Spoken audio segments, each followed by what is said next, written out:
শোনেন, আমি একটা কথা বুঝলাম, এই পৃথিবীতে মানুষের খুশি করতে গিয়া নিজেরে খুশি করে ফেলা সবচেয়ে বড় চ্যালেঞ্জ। কিন্তু সমস্যা হলো, আমার খুশি আর মানুষের খুশি দুটোই এক হলে তো ভালোই ছিল। আমি ভাত খাইয়ে থাকতে চাই, ওরা খাইতে চায় বিরিয়ানি।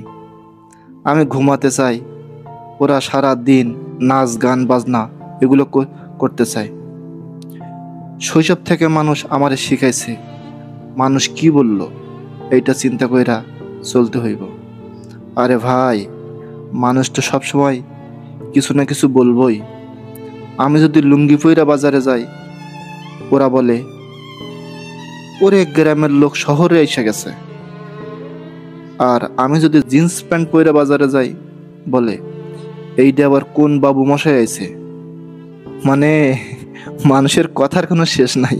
একদিন আমি আয়নার সামনে দাঁড়িয়ে ভাবলাম, আসলে আমি কে?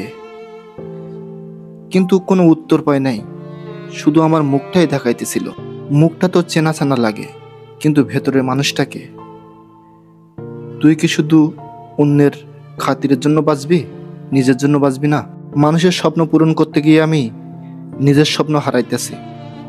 মানুষের হাসি রাখতে গিয়ে আমি নিজের কান্না লুকাইতেছি।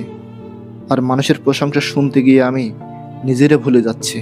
তারপর থেকে আমি সিদ্ধান্ত নিলাম, মানুষ হাসলে আমি হাসবো, মানুষ খেপাইলে আমি মজা নিব, মানুষ সমালোচনা করলে আমি ওটাকে ঢাল হিসেবে ব্যবহার করব, যাতে সামনের দিকে এগোনো যায়। আজ আমি শিখেছি, এই দুনিয়ার সবচেয়ে বড় সম্পর্ক হলো নিজের সাথে সম্পর্ক।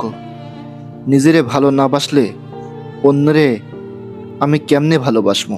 তাই এখন আমি মানুষের কথায় চলি না, নিজের অন্তরের কথায় চলি। কারণ মানুষ আসে যায়, কিন্তু নিজের সঙ্গটাই সবচেয়ে স্থায়ী। ভিডিওটি কেমন লাগলো সবাই অবশ্যই কমেন্ট করে জানাবেন, লাইক করবেন, শেয়ার করবেন, যাতে অন্যরা ভিডিওটি দেখতে পায়। পেজটিতে অবশ্যই ফলো করবেন।